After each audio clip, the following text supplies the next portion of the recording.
The psychology student, aren't you? No, I just graduated from Texas, so I'm awaiting internship. Okay, okay. Congratulations. Thank you.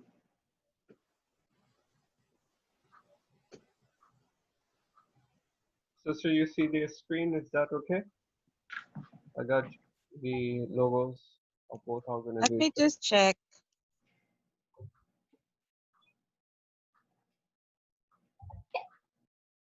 No, I'm not seeing the logo there. You're not seeing my screen? Let me see. It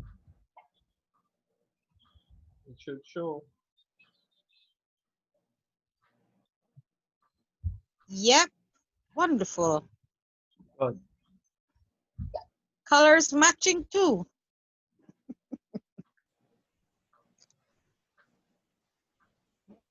That's good. Matching colors. You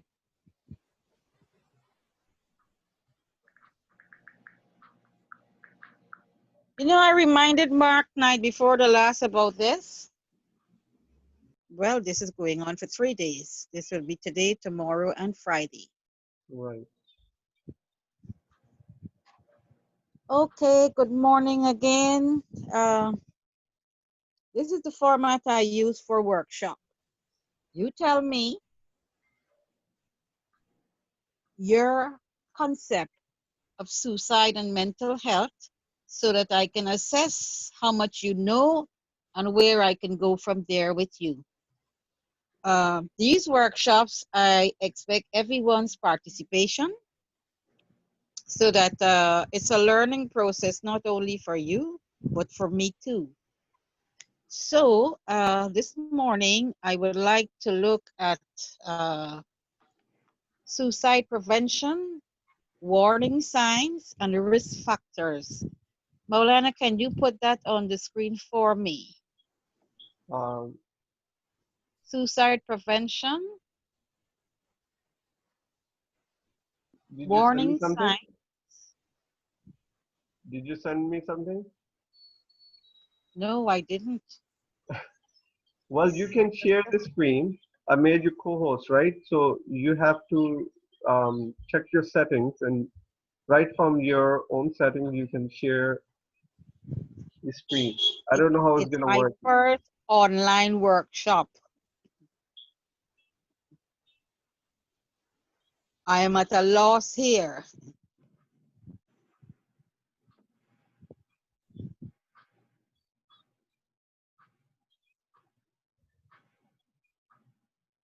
Yeah, I'm not sure about that.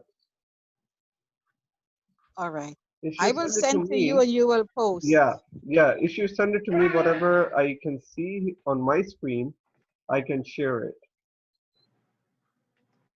That's how it can work.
Well, and what has been your exposure to suicide and mental health?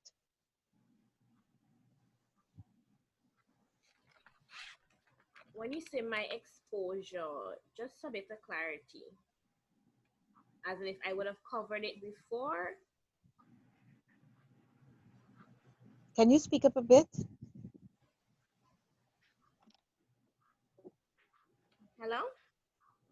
Yes, I'm here.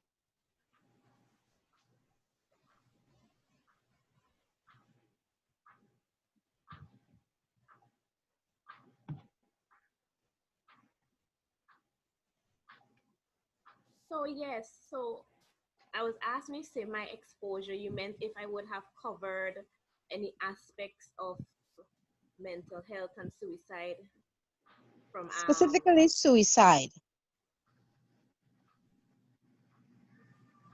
just only touching areas during psychiatry rotations. Okay. You also work at Georgian Hospital, doesn't you? Yes. Um, I know at times we have cases coming through A&E. We have cases that we will have picked up on other wards, and that is what I'm looking for. Daniel, how about you? Hi, Miss Teresa. So, with regards to suicide, well, my exposure to suicide so far would have been through lectures and and reading, and then not just reading as well, but I've had family members who have seen from a very young age would have attempted suicide, and then I've had neighbors as well. Actually, sad to say, just like 2 years ago, old man who lived like about two houses away, and he killed himself. He took his own life. So from what I know so far, I mean, sadly we can't communicate with the persons who would have done it. But based on research, they say that persons who take their own lives, they do it for not just one reason, but a lot of factors play a role in their mind or in the that you know cause them or result in them wanting to take their own life. And depression is one of the major factors. And of course, you have other underlying factors as well, like teenage pregnancy, drug abuse, and alcoholism is really big too on it. Smoking of illegal substances like marijuana and cocaine because they affect your mind and how you think. And like you have economic struggles as well, in the family, you're not earning enough money, relationship disputes, family dysfunction, and sometimes it can all stem from a very young childhood when you start to get these thoughts, and everything goes back to the way you think and how your mindset is. So a lot of these persons, again from reading, is that and research, is that they don't really want to harm themselves, but they need help. And persons, from what I know, persons who don't want to do it would actually say something or seek out to help. Whereas persons who really fixate their mind on taking their own life would actually do it without actually reaching out for help. So, and many times looking at the news, like Kaicher News, Tablet News, whatever it is, persons that use methods such as hanging themselves or so on, you would find like beer bottles, or you would see that they have a history of drug abuse. And that is just one of the underlying issue that I know about. Um, persons, I know there's something called a water effect as well, and I know media was supposedly banned from reporting suicide cases. Commonly known as the copycat effect. Yes, that effect. And That all these happened with, things you're talking about, we refer to as root causes. yeah, definitely, because they happen, from a very early point of time. All right. Here are some of the signs when we see anybody present themselves with a combination of the following. Uh, Either the body or chain of command should be very more vigilant. It is advised that help should be secured for that person. Some of those signs are persons talking of suicide or killing someone else, giving away of property or disregard for what happens to be one's property, withdrawal from friends and activities, problems with boyfriend, girlfriend, spouse. Suicide is very complex, and we have so many root causes. I'm just trying to run through some of the most common ones. A person in trouble for misconduct. Um, you've mentioned financial problems, Mhm. and well, most of the time, financial problem would have stemmed from a loss of job or income.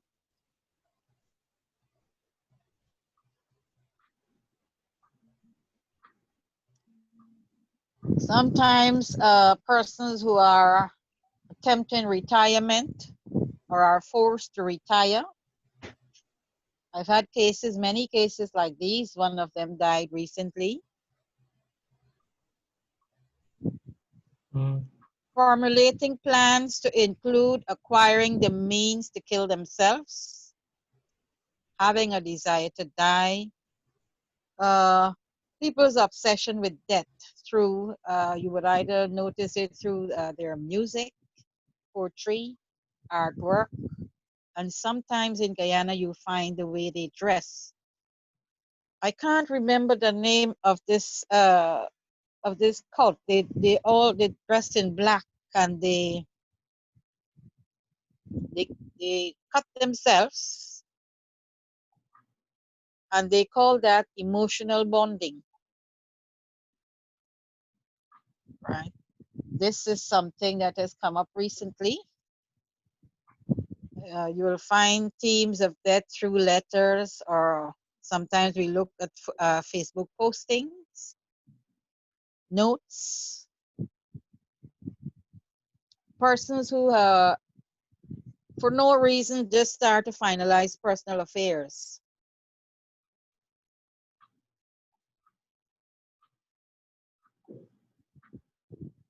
Other root causes we have are from addiction, cross addiction,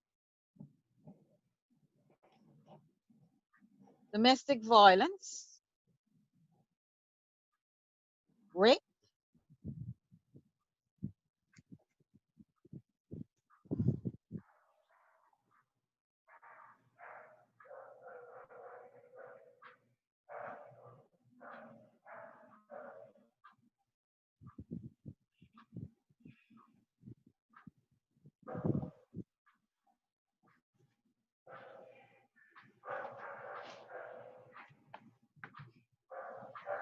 setbacks in personal or academic career moves, severe or prolonged perceived unmanageable stress. Sometimes this is most difficult to understand. Uh, all students do go through this period. A sense of powerlessness, helplessness, and or hopelessness.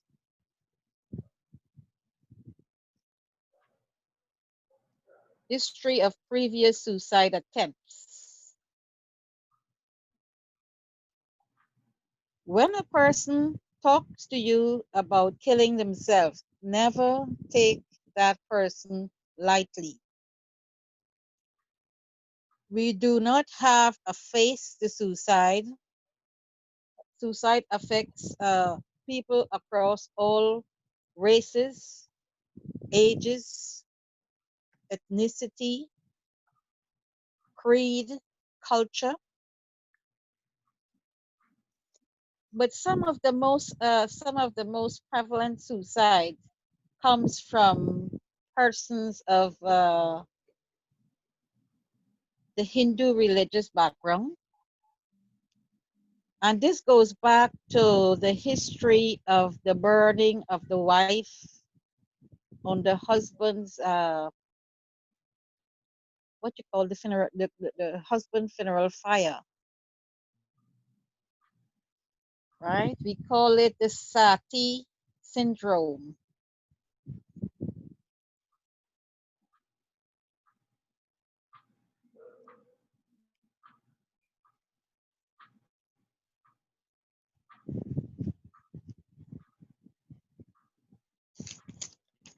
Are you with me so far?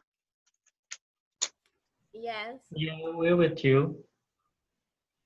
Um, yeah, I remember particularly they had mentioned about the Sati syndrome. There's another Sanskrit name for it as well, but Sati is definitely involved with the wives killing themselves when their husband died. Right. And that is the Sister? history, as we know, of where suicide came from. Suicide, specifically in Guyana, is prevalent among Hindus and persons of the Pentecostal church. Sister, can I ask you a question here? Yes, yes, Maulana, please go ahead. Um, I think that sometimes people need attention too, and that's my feeling. I'm not sure if that is true. I'm asking you if that is correct. That sometimes people want attention or they want like somebody to listen to them, you know. So if they're not being heard, if they're not, getting enough attention, maybe that's why they attempt, suicide attempt, attention happen at that time. So I don't know if that is in your Maulana, experience, that's a that is. very, very good question.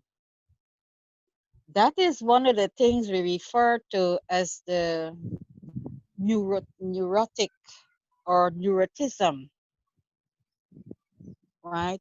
You will find in every suicidal background, the person always have a history of neurotism, wanting or needing attention, and when they can't get it, they do things to demand that kind of attention. And the things they normally do is trying to harm themselves. So that means their family is not giving them enough attention. No, neurotism is a behavior, right? Okay. I'm just doing assessment here today, and tomorrow we will go into terms, right? So I want you to take note of these terms. A person with a history of neurotic behavior is most likely to try to harm themselves or to commit suicide. Danny, one of the things you said is that you wish uh, Mm, some of them could have come back to talk to us about why they tried suicide. We have had many cases of persons who have attempted suicide, mhm, were near death. They made a full recovery and they mhm, came back. At present, I have a client at Corneda, Ida, that is going through some rehabilitative medical care for kidney damage because she consumed gramaxone, mhm, right? And you know what gramaxone does to the system, mhm, right? The mhm, root cause of that attempted suicide, not once, but 3 times mhm, within 4 months, is domestic violence. So mhm. we do have persons coming back from the dead to talk, right? What I would like to do, what part of what area are you from? Me? Yes. I'm living in Georgetown now on Duncan Street. Run Duncan Street? Between what and what streets? Duncan and Diablo. Duncan and yeah. Ria, what part of Guyana are you from? Me? Oh, Ria. Campbellville, Georgetown, Campbellville. Camberville. Yes, on Garnet Street. All right.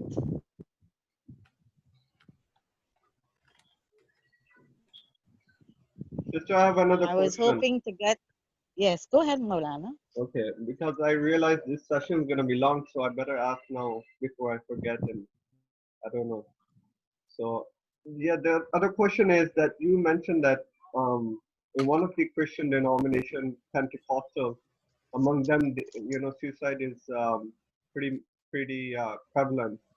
So I want to know what is the reason in that particular group. You mentioned about the Hindus because they practice sati, but what about the Pentecostals? The Why? Pentecostal, we're still trying to work with them to find out why. Oh, so they haven't figured it out yet. No, we have not figured out. Suicide is something we are learning every day. And that is one of the reasons when I tell people suicide is a very complex behavioral problem. Right. I And was so Yeah, I was we thinking from Muslim background, right? We like our teaching tells us, okay, you can't be despair, you can't be hopeless. There's greater hope. Um, so these teaching, I think, do help to yes, in a difficult time because, and also other teachings regarding the difficult time that we have to be patient, and patience is a virtue.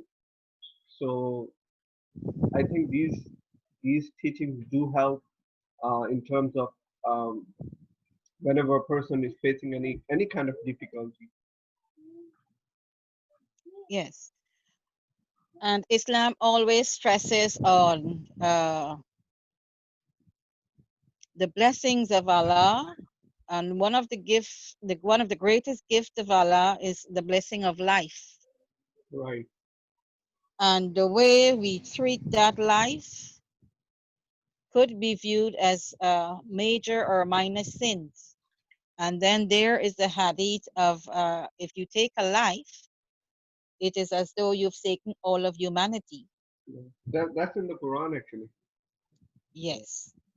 So and also although in even in Bible there are a lot of verses about hope and the Thou teaching shalt that not are kill themselves with yeah one of the commandments. right. So I was wondering why in one of the denomination of Christianity there's the suicide is prevalent. Okay, we will think about it and do research on that. Feel free to jump in anytime. This is like a brainstorming session. Let me get into the head of the participants Hmm. to see where we can move from here. The thing is that when the others come tomorrow or the other day, this session we will have to probably have a short brainstorming session too. So any of you have any ideas, any questions, anything, feel free to jump in anytime. All right, thank you. I Ria, you're very quiet. No question is a stupid question. No, I was about to speak, but somebody else went to speak. So go ahead. I gave way. No, you go ahead, please.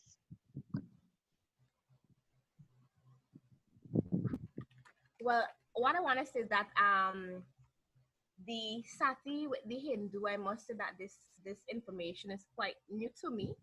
I didn't realize that was practiced with Hindus. So when we're going to try to do the suicide prevention, we first we want to try to understand why are we going to look at it as from a Cultural religious? background. We're going to look at cultural background is one of the things we Okay, first good, look good. at. When Okay. once you will be doing suicide intervention, we have to learn to psychoanalyze the entire situation, right? You step in a home, you have to first your eyes have to be on like everything at the same time. You're looking at economic, uh, you try to have an economic assessment of what is in this home, um, what may probably push this person from an economic perspective. You try to look at communication between parents and children, husband and wife, um,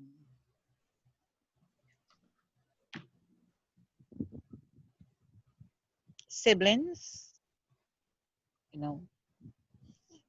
So, and at the same time, you also have to have at the back of your head, okay, I cannot apply the textbook knowledge here, right? I have to try to work with what I have, right? And sometimes you have to fight to find a balance, right? Okay. When I went to suicide prevention class, they have a list that you go by, but then you find yourself in a situation where nothing from the list is there. What do you do?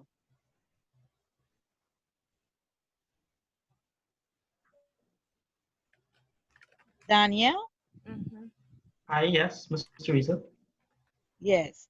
I throw out a question.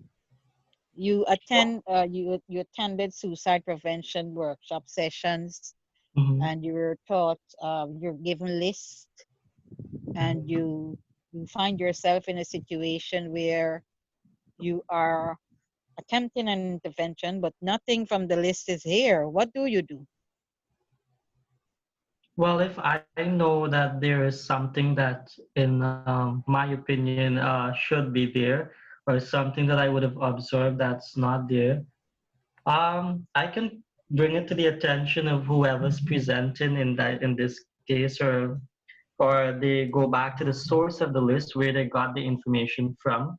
See if it's probably like years ago, because as years go by, things change. There's additions. Sometimes the things are being taken out as well. So I think it has to do with the source of where the information is coming from. See how long ago it was or how recent it was, and if it was recent, then I just add my I would call it opinion and my experience on it so far to whatever I have to add on the list. Great. Stick a pin right there. We always refer back to a psychiatrist or a qualified psychologist. Yeah. Otherwise, we can do more harm than good. We have had a recent case inside of Crossroad. I'm having medical students now help with counseling from Crossroad and suicide and mental health. Excuse me. And we had a case where the young medical student did not know aspects aspect of the person's life came out that they did not know how to handle. I was not available, and so everybody was just running around not knowing what to do. But the thing that they did, the smartest thing, they remained quiet and just allowed the person to run, right? Sometimes in intervention, you will find all you need to do is just listen. And listening is one of the most hardest thing because we all have personalities and this ego that everybody has. You want to put a part of yourself into this person, thinking that you're helping, but you're not helping because you're not hearing anything the person is actually telling you.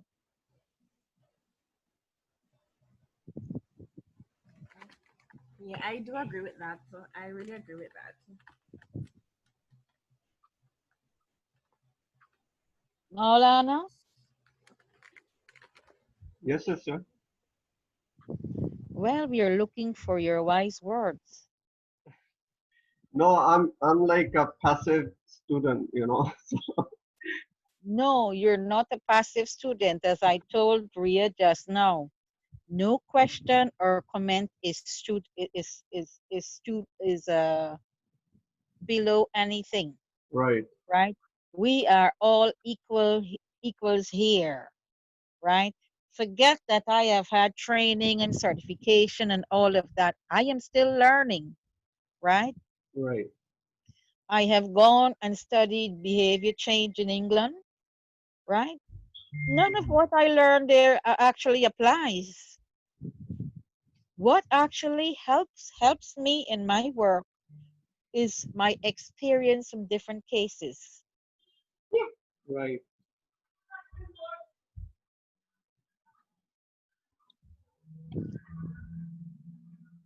No, what you mentioned. Sorry, can you repeat if there was any question? Because I was also doing some work while Okay. listening. If there was any specific thing you were talking, or I heard you mention that sometimes we have to listen to them, Yes. and We have that's actually very important. Yeah, in really listening to a person is taking the entire center of your focus and placing it into the hands of that person, right. Yeah, that was right? actually my point. When I said sometimes they just need somebody to listen to you. They want somebody that they can, or in other words, Yes, you did say that to me recently. right. They just need a shoulder to cry on sometimes, it's like that. Share their You know, feelings, nothing else. I'm getting the hang of this online thing. I'm I'm so uncomfortable because I'm accustomed scribbling on a whiteboard or have slides that I can show and work from there. Well, you can send me the slides and or the information, and I can make slides for you. They And are not with on this phone. They're on my laptop that the people stole. oh my goodness. But if you have any notes or any information like point wise, I you will can. send you those notes this evening. Right. So I can prepare like a slides, and we can show it. I will pause for a moment here to get any questions from anybody, any Don't worry. contributions.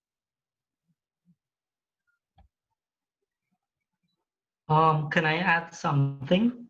Yes, please go right ahead.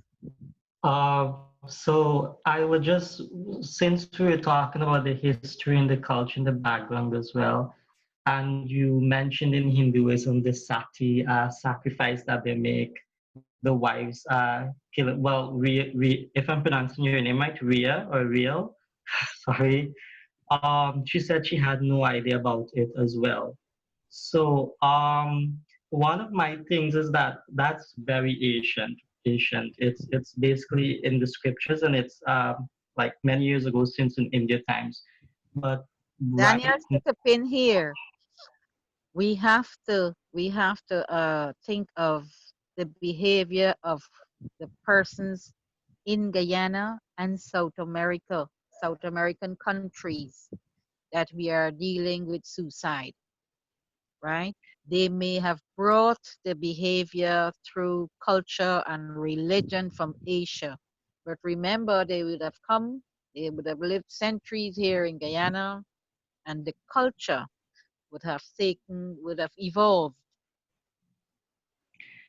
yes, exactly. They would have brought, of course, with them because it's mentioned in the scriptures. But what I'm saying as well, in addition to that, I mean, it's no longer practiced currently.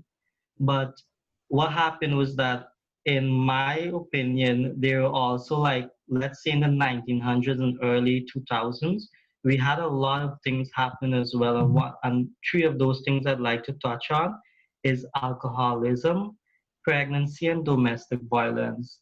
So like when the Indian laborers came to Guyana, of course they had these things called, and they still have them, the rum shop, where the men after they work, they would go to drink alcohol, and that's how they would socialize alcoholism. The other thing was that a lot of persons, they weren't family planning back then. They In weren't. there, check it in there. You can't tell any person who associates in the rum shop that they're an alcoholic. Even if they go to the rum shop every day, they will probably try to kill you. Yeah, well, they still consume alcohol, which is one of the things that affect the way they think. Yes. So, and like back in the days, like plantation days, it was a popular hotspot. Like, that's where most, if not, I'm not saying everyone, but most of the men would go after work. And then besides that, I mentioned like pregnancy, there weren't contraceptive methods. Yeah. So what happened was a lot of women would get pregnant. Sometimes they don't want the pregnancy. And then that's how teenage pregnancy would happen Just too, give me a because moment right there. Uh, Not only teenage pregnancy, but unwanted pregnancies, right? yeah. And when you look at the root cause of suicide and in connection with suicide, we will have to look at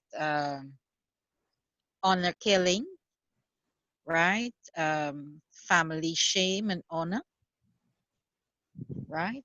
Those Mhm. are some of the things we need to touch on when we think in terms of suicide and teenage pregnancy. Yes, and that's with regards to pregnancy. And like you mentioned, family shame and dishonor, like with the domestic violence, if the man hit their wife, of course the wives, in those days and in some instances, even now presently, they wouldn't want to say anything or go to their family. Um, but like presently, I mean, we still have the rum shops, but um with regards to pregnancy, there's contraceptive methods being introduced. Persons are being educated about how to control their reproductive health and reproductive life. And a lot of persons are being educated with regards to domestic violence, like what it is really, how to recognize it, and how to seek help. So I think they're still on the line. Those are still some of the on the line things right now that affect persons, but they're not like as prominent issues as compared to like back in the years, like many years ago, because of the education of persons currently, information going out and these seminars being conducted. So that takes us right back to understanding culture and the stigma of depression and suicide, Yes, yes. right? So I'm throwing that out on the floor. We will be looking at culture, understanding culture and the stigma of suicide and depression. And for Ria's benefit, Ria, you are an Afro, you're from one of the islands, right? Yes, and Vincent and the Grenadines. St. Vincent. So I have to be politically correct in these days with so much race hate. My goodness, those things are ugly. Oh, excuse me, I have Yeah. a question. Somebody said they have a question. Yeah, I have a question. Should a husband defend his wife against his family? Definitely. No, I don't think defend would be the word, but I would hope uh, there would be room for discussion. Again, Maulana can help me here. In Islam, there is something we call we must have discussion. We must consultation. Maulana, what's the Arabic word for consultation we use? Well, Arabic word we use shura, but what was the question? I couldn't hear properly. The volume was kind of. Uh, who asked the question there? Amit. Amit. Oh, welcome, Amit.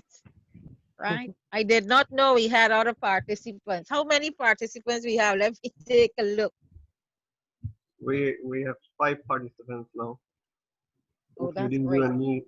The question he asked Maulana is, should a husband defend his wife against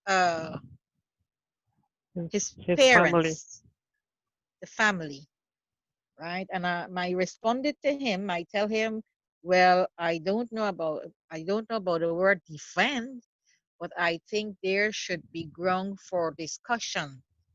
And I told him about the Islamic way of life, that family consults about everything, right? There must be consultation, right, with our elders. Yeah, but I think it depends on some of the cultures too. That, for example, I know in Pakistani culture, because I'm from Pakistan, so if there are some people live in like it's called, I forgot the term, that they live together with parents and families. Many families actually living together. So then there are some issues, and because you can say I have like first-hand or second-hand experience from that side. So sometimes your wife, or the wife gets oppressed, directly, indirectly. There are issues with children, there are issues with other stuff. So I think the question is coming from that background, that if husband should take side of wife. Am I correct? Right? Yes.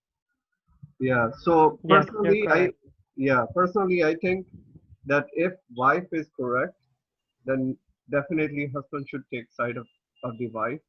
If wife is not correct, then then husband should um, you know uh, tell his wife that, okay, this is not correct, or this is correct way.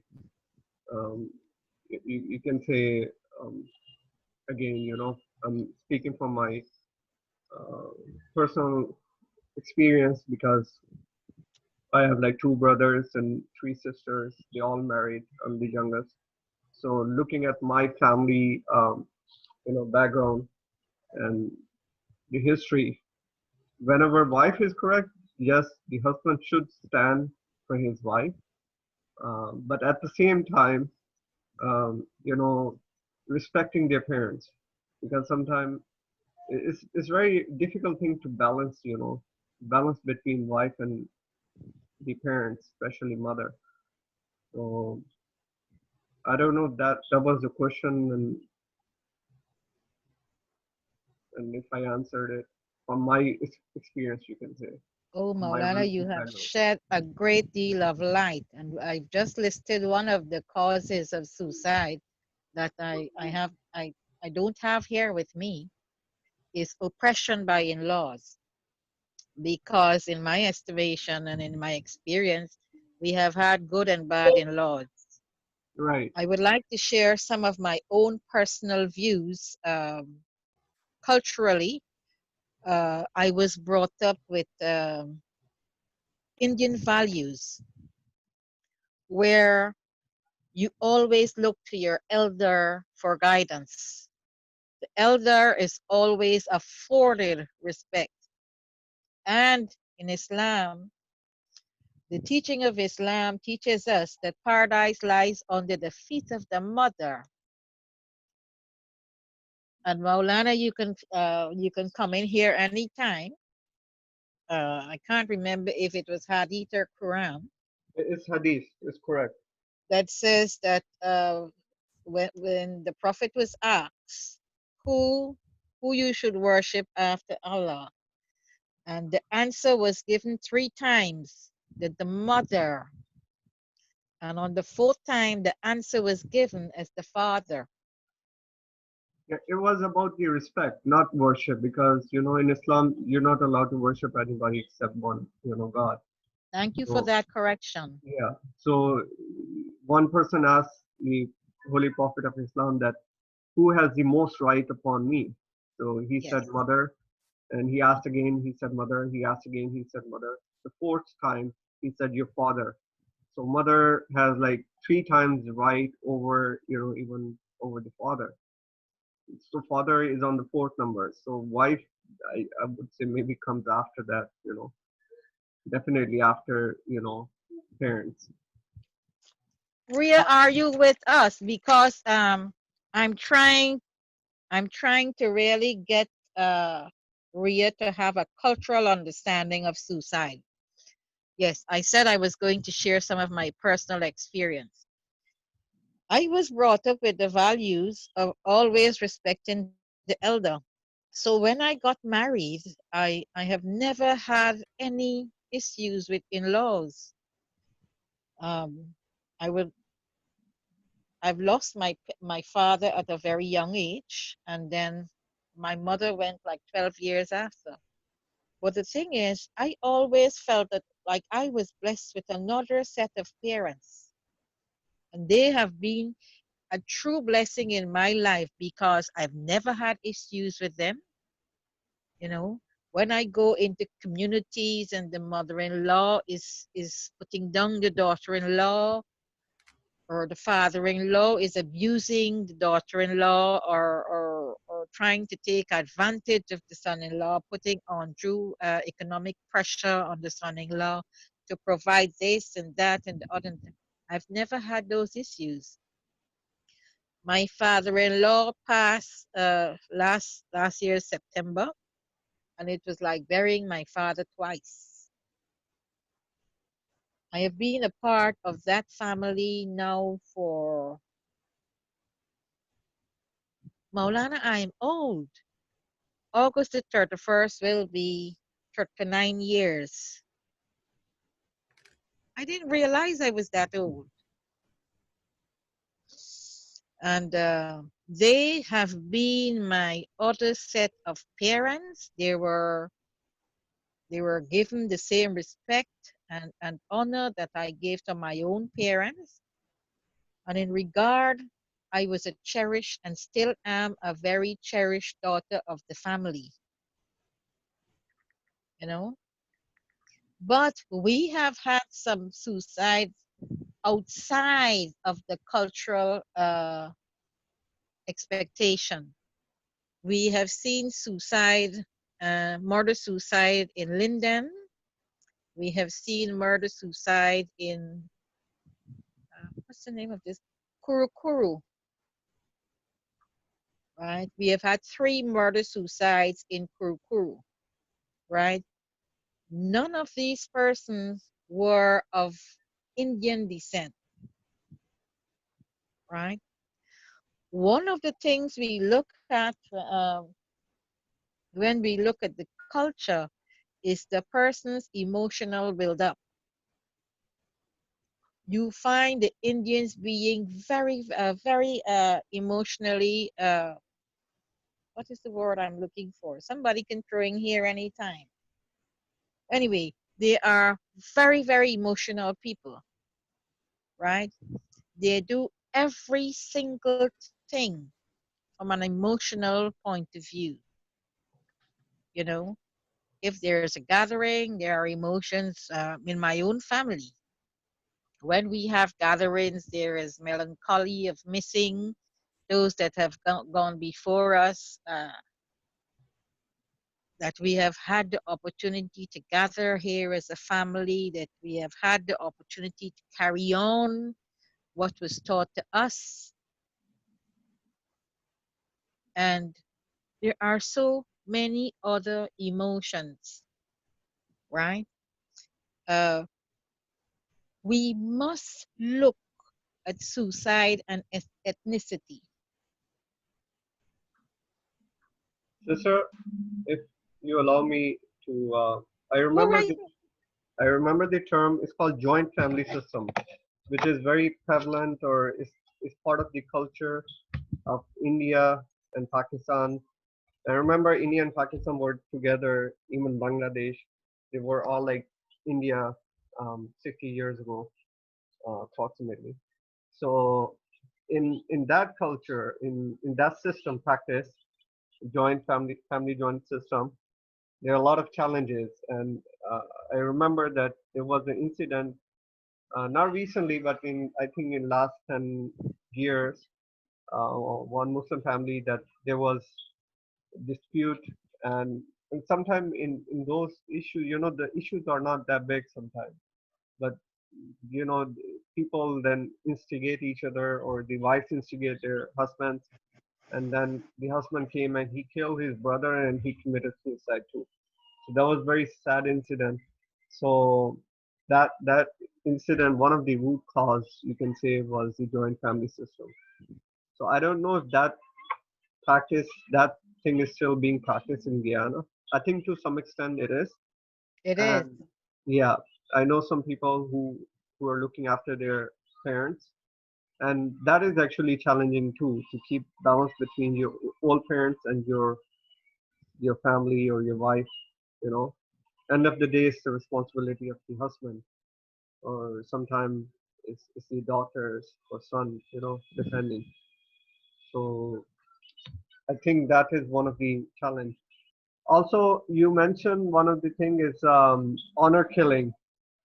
I know honor killing uh, is not it's not like part of the culture, but it's like um, you can say practiced by some of the tribes in Pakistan. At least I know that, and or those Pakistani who moved to other parts of the world. For example, UK. I heard there were some incidents of honor killing.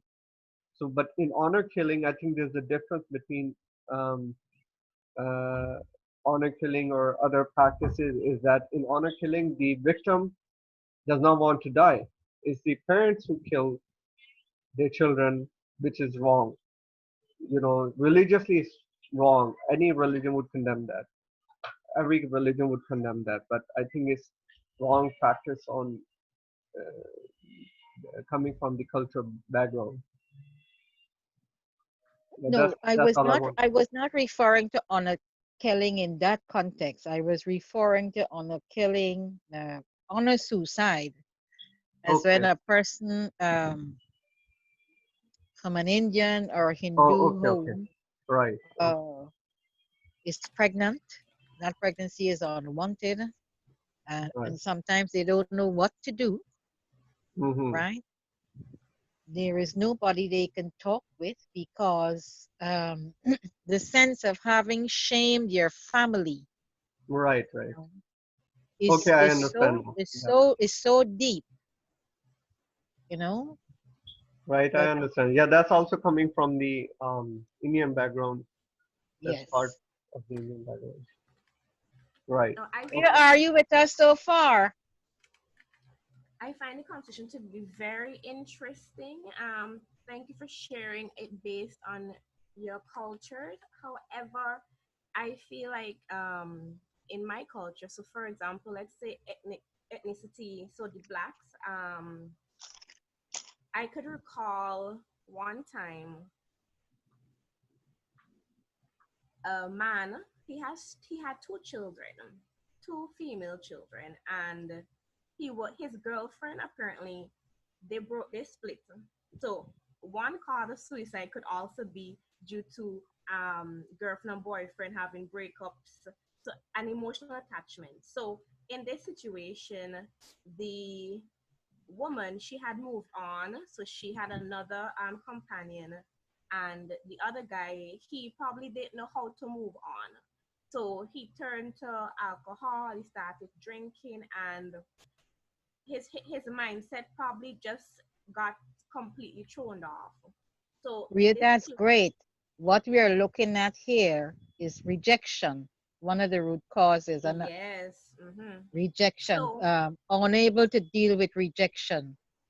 right, so what he did, so this was a murder suicide. So the two young girls were in primary school. So he took it upon himself to go to their school. He took them out of class. He carried them to some isolated area. and he held a gun to them. I think the oldest one at that time was probably 9. The youngest was probably 5 or 4. The oldest one realized what was going on. She started to run. The younger one, she just stood there. So he shot her. He killed her. He shot at the older one, but she fell down. He thought that she died, and after thinking, he turned the gun on himself. So the little girl was she survived and she was able to tell the story. So yes, so we're looking at rejection, alcoholism, all of this in one situation. So I think for most blacks, I think it could come under rejection as well as within domestic violence.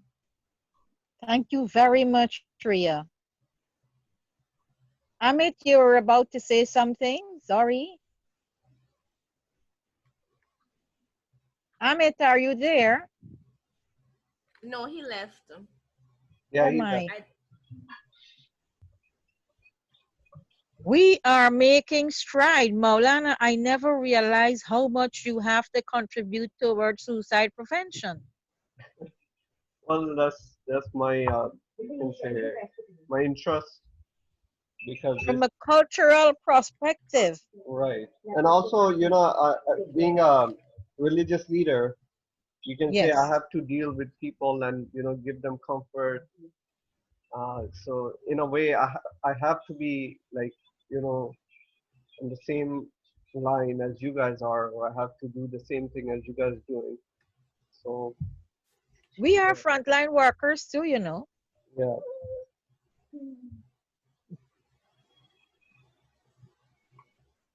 Ria's contribution is very, very, very valuable, right?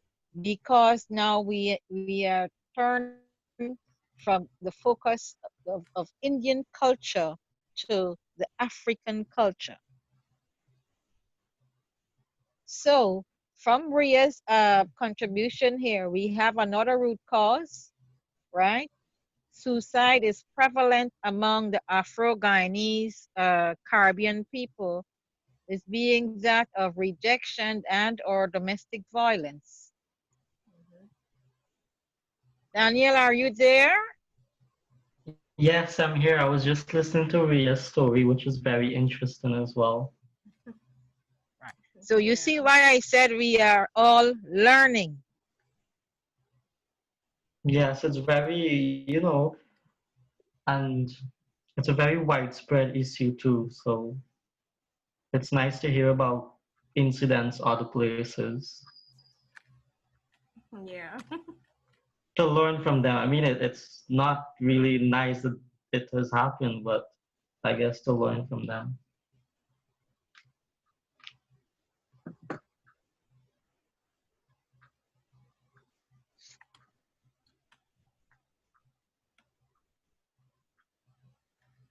And there was All even right. another incident where uh same kind of situation, a man and a woman.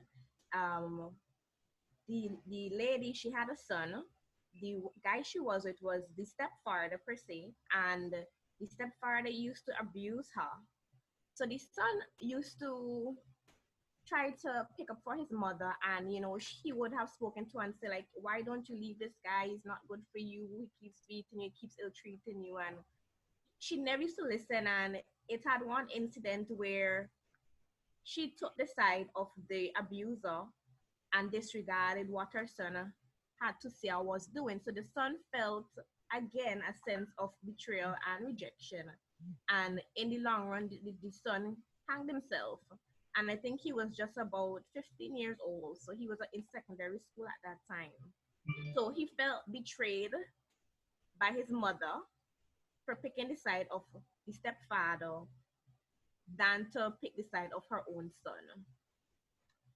So he couldn't deal with the situation, and he felt that the only way to get rid of the pain was to just end his life.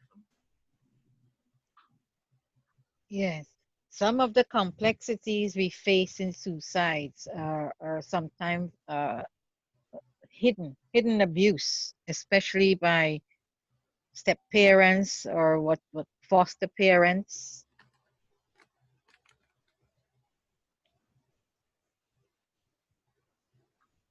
I would like to go a bit more in depth of the complexities of the cultural understanding of suicide, because the minute you are called on a suicide case, you have to be armed and ready to deal with the cultural background of the people.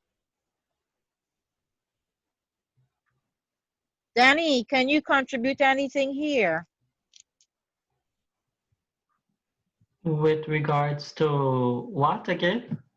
Cultural understanding. Um, well, I think it all goes back to how you're brought up again and how you perceive or comprehend mental health and suicide itself. So it's all about what we learn from childhood and what the elders are saying, and of course, it's what they would have learned as well. So, You well, can, one of the ways in which you can help me is the down to earth Guyanese style, um, because not all of us may have had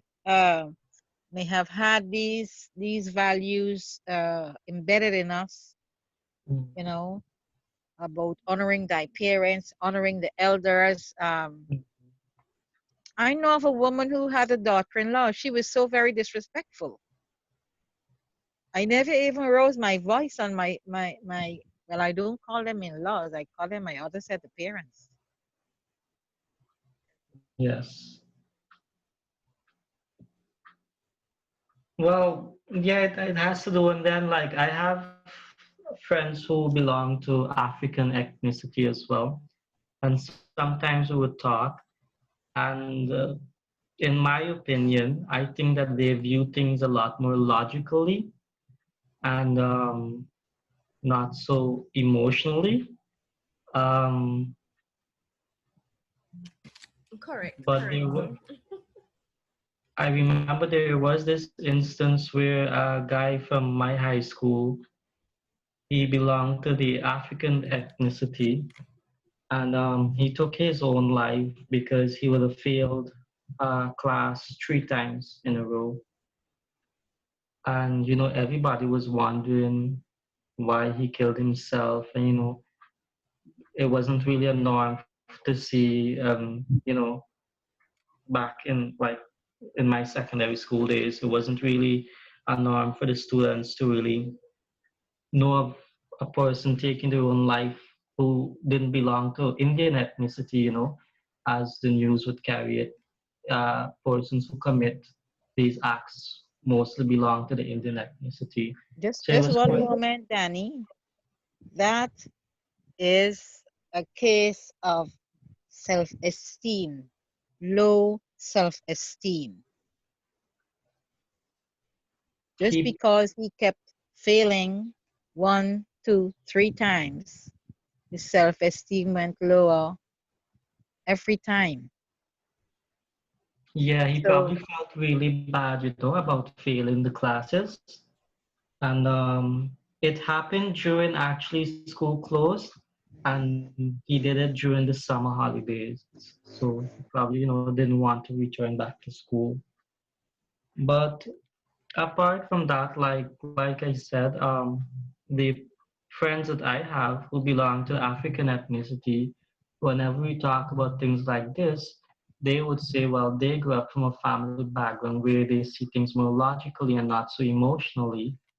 But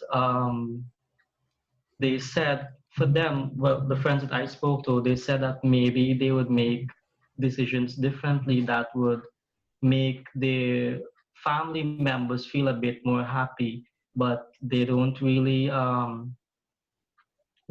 make decisions based on that. It's more of their logic thinking. more Whereas practical. yeah, whereas my contribution, we see things more emotionally. But there is another downside to this, and Ria, you can help me. Uh, you find in marriages, in home, in family, you find a very domineering behavior of the African woman. That sometimes she is the aggressor and the abuser in a relationship. Yes, Ria, that can you? happens too. That happens as well.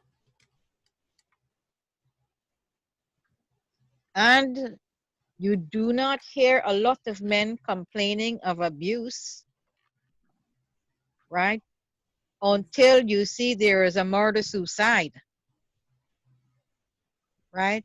In some of the cases I'm thinking of right now, there was one case in Barbies where what is the term that they use for the young woman and the old sugar daddy? Sugar Sugar daddy. daddy syndrome, right? Where the older man was giving the young woman every single thing. This very aggressive behavior, she was Afro-Guyanese, right? She was abusing him, and he was shamed to go and tell anybody that a woman was doing all these things to him. And not only that, she was being unfaithful, and she was being very blatant about it until he reached a point where he could not take it anymore. So, one of the behaviors we need to look at when doing suicide intervention is aggressiveness.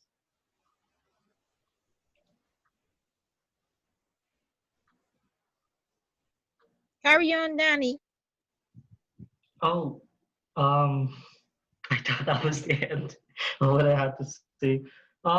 So yeah, aggressiveness really. Because in many Indian households, from my experience too, women as well portray this aggressiveness. Um, Based on my experiences and seeing Indian households, now it's more so not just the men who are really dominant, but it's the women who are more so dominant because, for example, if if the man decides to drink alcohol, it affects his work and so on. And the women, they want to see everything right. They want economic growth. If they have children, they want their children to have the best. So then they take up the role of wearing the pants in the home. They start to work, so they feel this sort of dominance, and it can lead to aggression and more problems. So I think it's not just for like the African persons who belong to African ethnicity or the African culture, but it's also prominent with the Indian culture presently as well. In So we my put that down as behavior change because of economic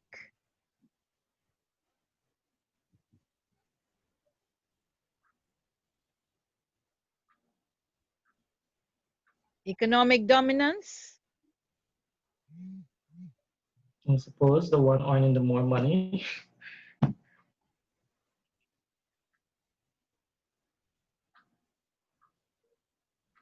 Hey, but I always earned more money than my husband. But all the money is always pulled together. Anyway, it goes right back to upbringing. Yeah, how you're being brought up.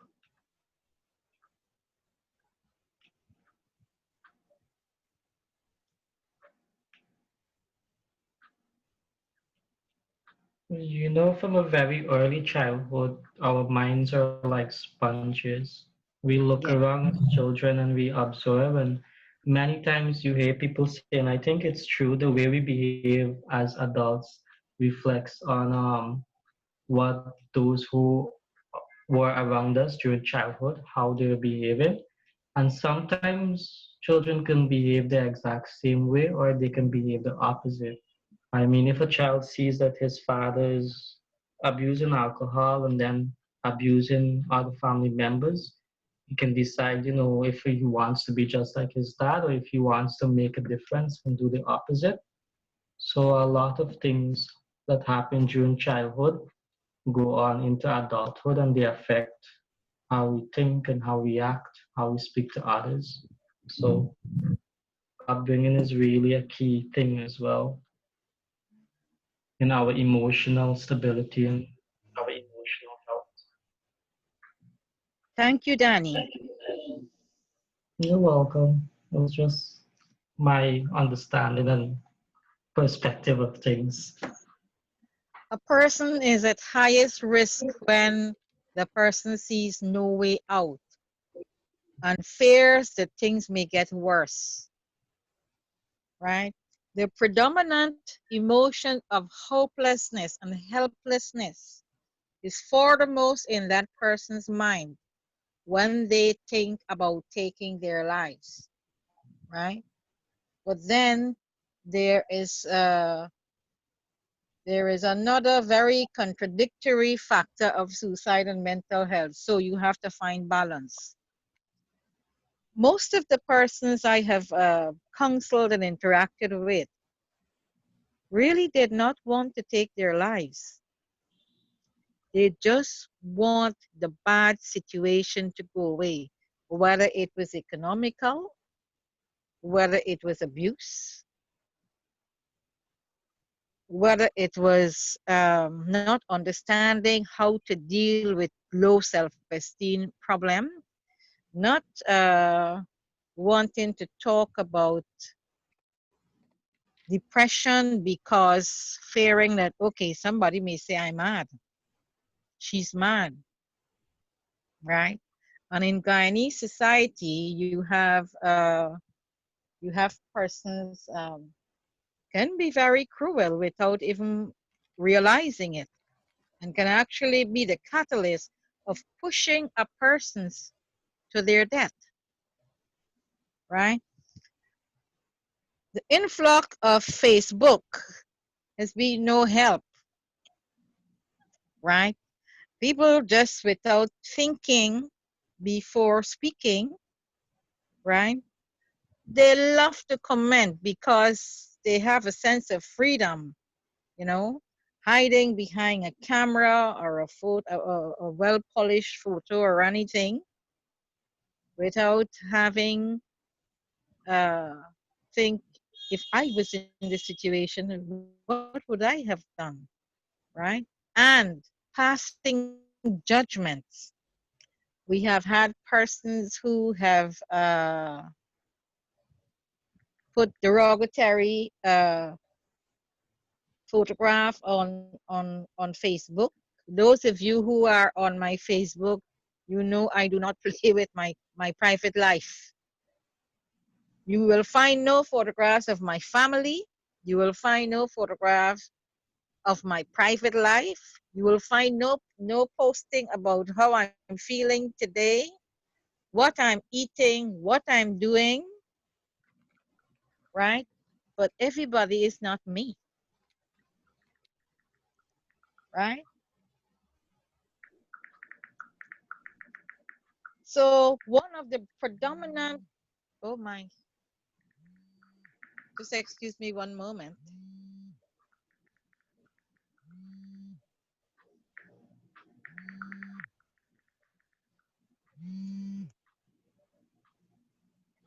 Oh, good morning, Compton. You're calling me at a bad time. I'm in the middle of facilitating a suicide and mental health workshop.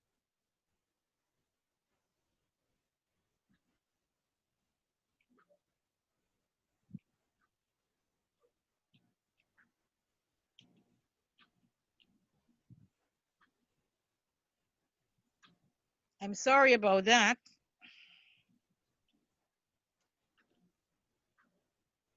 Have I lost audio? Oh, we are here.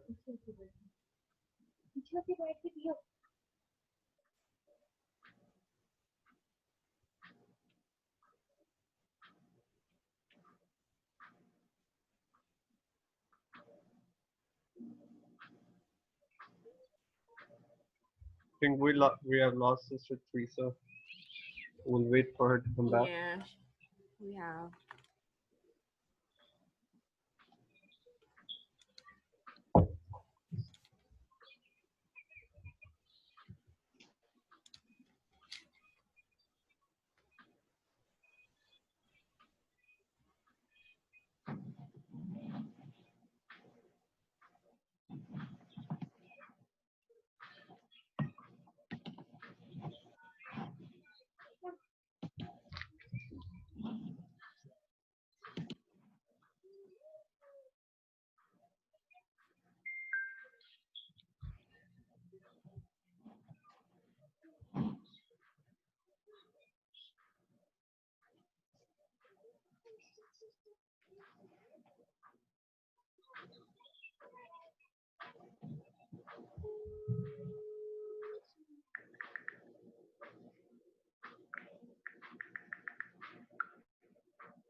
Welcome back.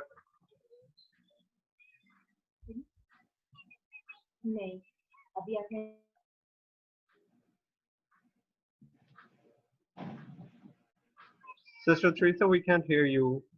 I don't know, something happened to your mic.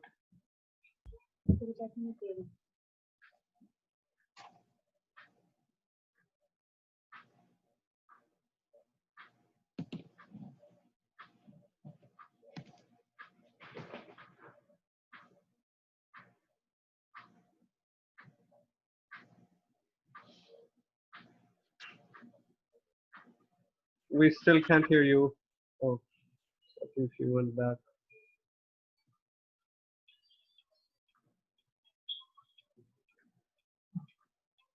Ria, are you there?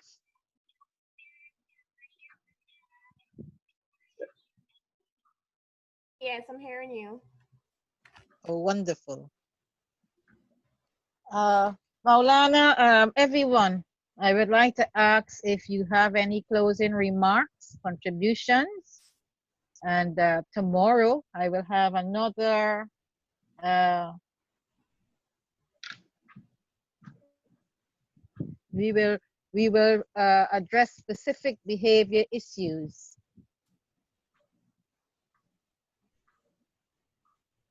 Coming down to close time, we started a bit late. I wanted to share one more incident or behavior or the reason you can say why sometimes people um, attempt to commit suicide. Maybe you have already mentioned, but speaking from my personal experience, somebody said that they were blamed wrongfully. So because of that, they you know they were so depressed and they tried to even commit suicide or they were thinking about committing suicide. So that is something to I think that can cause somebody to commit suicide. He was blamed that he molested his niece, whereas he said he's innocent, and somebody else was molesting her, and they took him to the police station and all kind of other stories, and he was a minor. So he told me that he was so depressed. So I counseled him. I gave him the word of comfort, and I told him that it's just a test that he has to go through and remain steadfast. And if he is innocent, truly innocent, God will show that he is innocency.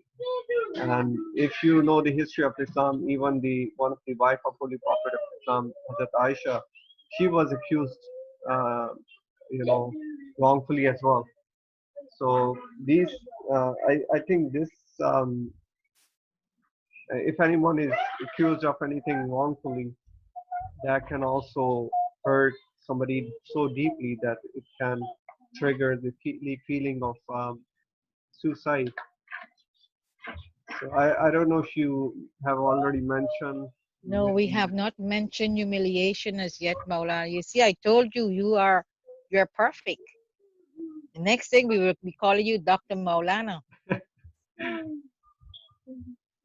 Yeah, No, we have I'm not still covered humiliation. And if we sit here today, we can go on over and over and over. We can come up with a million different root causes for suicide. Yeah. Right? But I think we have covered quite a wide range. We have covered uh, cultural diversities and we have touched on the complexities of suicide and cultural understanding. We have touched on certain behaviors as rejection, domestic violence, teenage and unwanted pregnancies, family issues. That is why it's named a workshop. We come to work. Oppression by in-laws, respect for elders,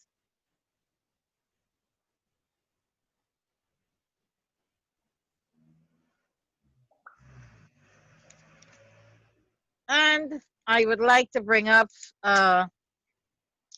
some things that people like to remain hidden. One of which is dealing with gender identity, right? And that is one of the hardest things to do because we may each have our own personal, most of the time, religious convictions. And so we can't be open-minded enough to accept somebody who is in a same-sex relationship or who prefers that kind of relationship, right? And we will block ourselves from understanding legitimate issues that they may have and why they behave as they do, right? When you're out there on the front line of suicide, one of the first things you must do, you have to be non-judgmental. We must not judge anybody at all. And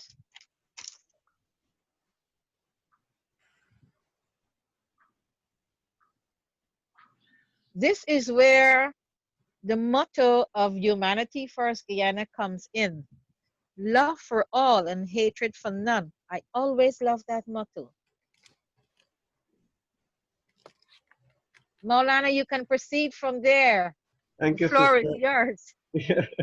No, that actually is very touchy subject. Um, and we again, that's something that we can, have a lengthy discussion.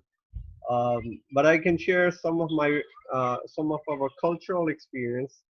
Yes. I was talking to somebody, my sister in Canada. She was studying in psychology, and we were talking about this issue. So I was telling her that look, in Pakistan, there are people who are called Khusre or Khaja. They are, you know, they, I don't know what is the term should I use for them to describe. Like they're On in between. like the untouchables?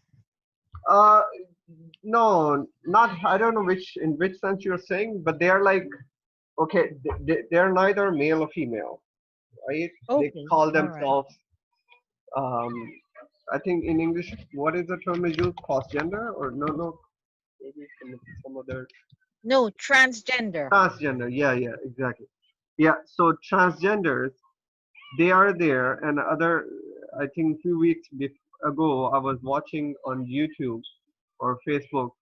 There was an interview of one of the transgender, and she was or he was so eloquent and so so profound in expressing whatever her views were, and she looked so educated. At least she was very wise, if she's not educated by like formal education. And so we were discussing that in Pakistan they are not humiliated, or they are not persecuted, I should say.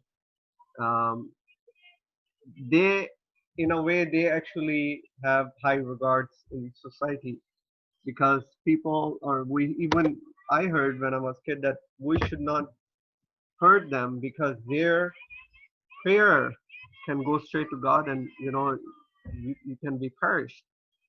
So, and I was sharing one of the incident that I read in one of the autobiography of our saint, that he mentioned that one time there was um there was drought, and there's a special prayer when there's a drought. In Islam we have special prayers called Mm-hmm. Salatul Istisqa.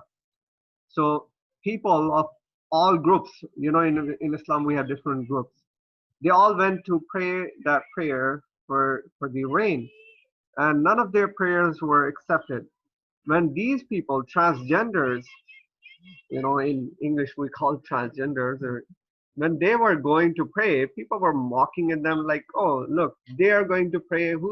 How their prayer gonna be accepted if our prayer won't accept?" But what happened that when they went and prayed, their prayers were answered. It was heard, and while they were praying, the rain started to happen. And when they were coming back to their village or town, they were, soaked in water, rainwater. So that was the incident. But when I read, I was, quite impressed that, even their prayers can be answered.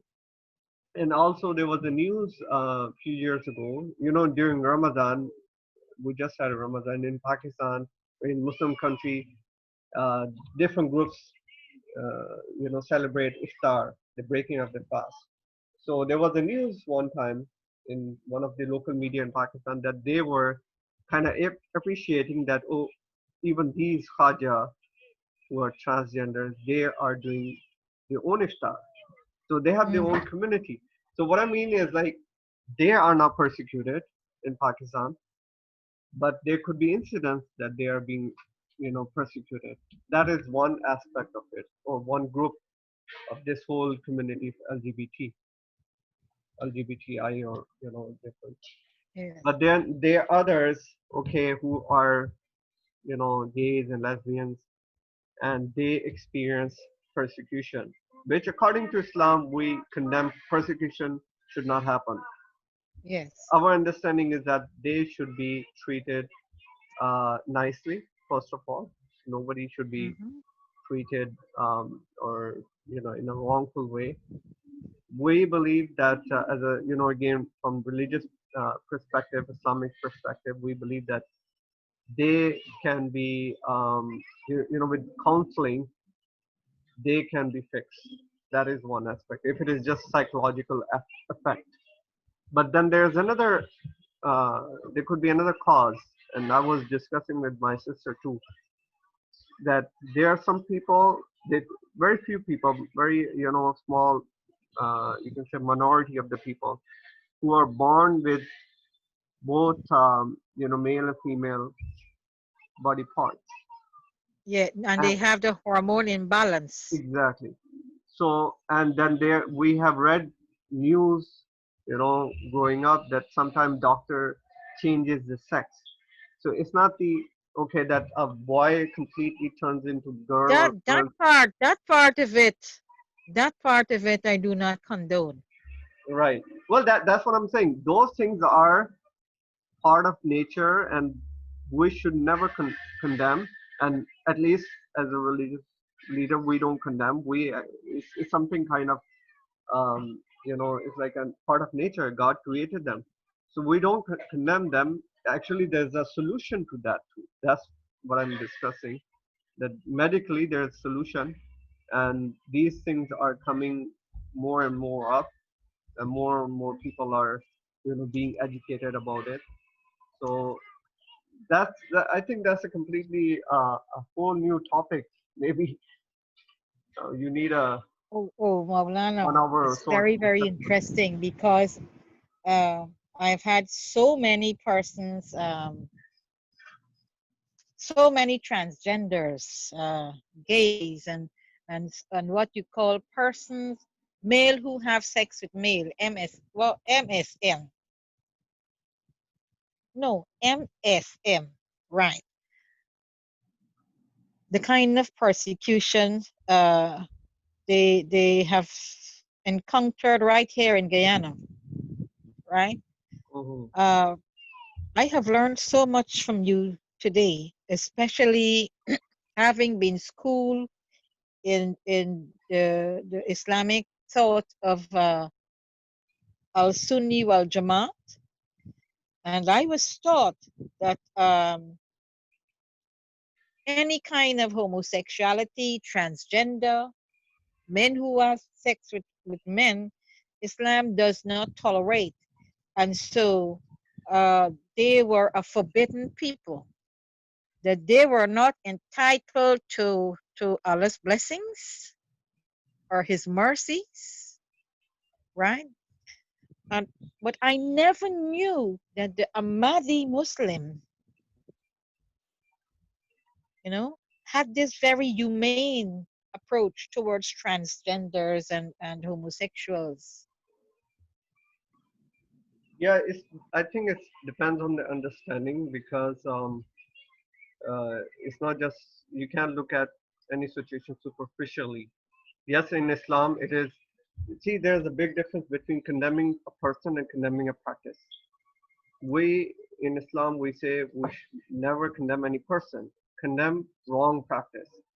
Yes, as a Muslim, Ahmadi Muslim, we still believe that this practice is not, um, you can say, is not appreciated by God or is not allowed by God. And if you openly, publicly promote it, then it is wrong. But if somebody is suffering, then there's a solution. So we look at it as a kind of problem, and there's a solution. Yes. And people will condemn us for that too. But this is our view. But we are against of any kind of persecution because nobody should be persecuted. Sometimes they are helpless. They don't know. They are being controlled by their own emotions. They don't know how to handle that. So, but there are solution to that too. So we also promoting the solution that we should come to that solution and promote that. That solution. Um, so And that's our. anything that affects a person or society at large or his immediate environment goes right back to mental health. Right.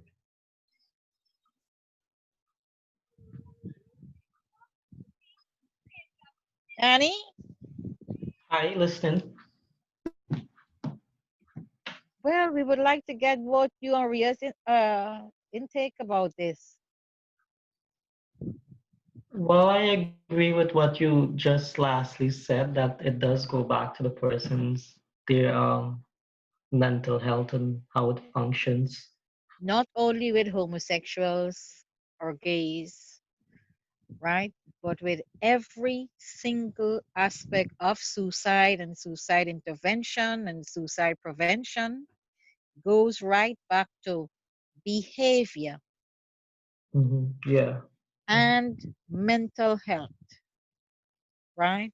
Tomorrow I will have for you a list of terms, right, that you will be hearing once you work around suicide and mental health. You're both medical students, so I will have no issue with that. Probably that can be homework for you,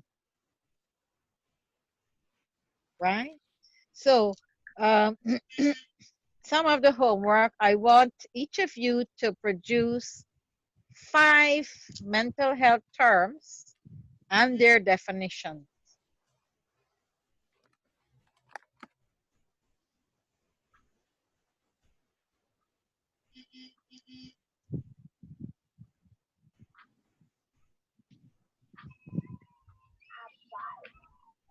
Five mental health terms like depression, anxiety, etc. Yes, bipolar disorder, Right. right? Whatever you come up with. Ria, you've gone quiet. She raised a hand. Maulana, this is the part of the workshop where we're supposed to get snack. Snacks. Well, yeah, if this thing would have been happening by our building, you would get snacks, some drinks. We always get snacks at workshop. We always have a coffee break. Right. Well, soon, when this is gonna be over, then we can have our workshop right in our building and have all kind of snacks. We have these 2 persons. It doesn't mean if these 2 persons go for the 3 days, I will take the time to go in depth just as if I had a class of 20. Don't say three, And two person. There are three, include me, three, myself as well. oh, I'm here to learn too. You have no, it's excluded me. 4. I am learning too. Well, I have learned, I have learned quite a lot. right now you are our teacher, so No, we are no. learning from When you. I facilitate workshop, there is nothing like teacher and facilitator. We're all one because as you can see how much I am learning too. And this will help me as I go out on the front line. The thing is, I never know when I can be called out. Right. So this workshop, I am going to give it a 10. No, Not for the lack of participants, but the amount of work we have covered. yeah, I learn a lot. Danny and Very Ria, give yourselves a fulfilling. 10 for me. 10 out of Thank 10. you. A full 10. Let me take my 10 too. So, um, we are at 11:45. Anybody has any closing comments, contributions? It was a great session. Like you said, you learned a lot. I learned a lot as well. A very interesting conversation. And I'm looking forward to tomorrow's workshop. So am I. You have just fired me up. When I get into workshop, when I facilitate workshop, I don't go all into big terms and all of that. You see, in getting everybody to participate, you get an idea of where they are. Or like you, Ria, when you entered into this workshop, you had no idea about the cultural aspects of suicide or the Indian culture. Exactly. Indian culture, I didn't know, but what I knew is that it was very prevalent among Indians, but I didn't know why. So exactly, I didn't know about the cultural aspect behind of it. So I really enjoyed today's session. So I have learned today, my Ahmadi brothers and sisters have a very humane approach to the transgender and the homosexual community. And I've had a very dear friend who was born with a hormone imbalance, right? And he has been a catalyst in my life for all the training and all the education after my husband died, and I had no idea. I was lost. And he had been such a support base for me. And he said, Teresa, one of the things you can do is you can become involved in something. You are always a compassionate person. You have thought at every level. You can choose to continue learning, continue your education. One of the things he used to do to me is when I do something, um, I used to attend study groups with him. And if I get anything wrong, he had a way of taking the exercise book and lash me in my head, you know. So and then he was stricken with HIV, right? He was one of the founder of one of the major HIV NGOs I have worked under. And once he knew that he was positive, he set out to make a difference in the lives of everyone, right? Had I closed my mind to him being different, I would not have discovered the beautiful human being that was inside of him. And such a friend to have experienced in my lifetime.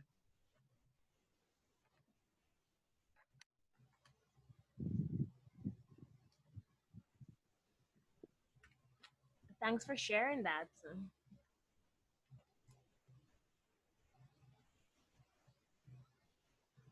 Danny, do you have any closing remarks? I think he gone offline. Okay. All right.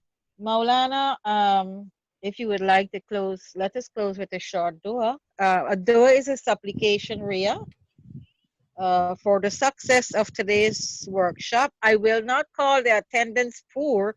That will be an insult to all they have contributed, right? So this was a very, very successful session today. And I'm so looking forward to today. So Maulana, I'm handing you over to let us be thankful for this time and the knowledge we've all gained this morning. Thank you, sister. You have put me on spot, but it's okay. um, one of the shortest prayer in the Holy Quran that was taught by God to Prophet Muhammad, peace be upon him, and by extension to all of us is Rabbi Zidni Ilma. That means, oh my Lord, increase me in knowledge. So Ameen. this is one of the, I think, prayer which is relevant to this session, that, oh God, increase us in knowledge so that we can help the humanity. And one of the purpose of religion is to help humanity. And we pray that may God bless us, may God give us knowledge, strength, wisdom, and the wit, so that we can understand the problem and we can help the humanity so that they can be, we can alleviate their suffering, and we can remove their um, suffering and give them a better life. And may Allah bless you, Sister Teresa, for taking time to educate all of us and to share your knowledge, share your experience. And may God bless you, and may God bless all the participants. Ameen. So I'll see you tomorrow because the workshop doesn't end here for me. My work continues. So assalamu alaikum. Peace to you, Ria. Peace to you. Thank Assalamu you. alaikum. Have Thank a you very great much. day. Yeah. Have a You great day. too. See you tomorrow.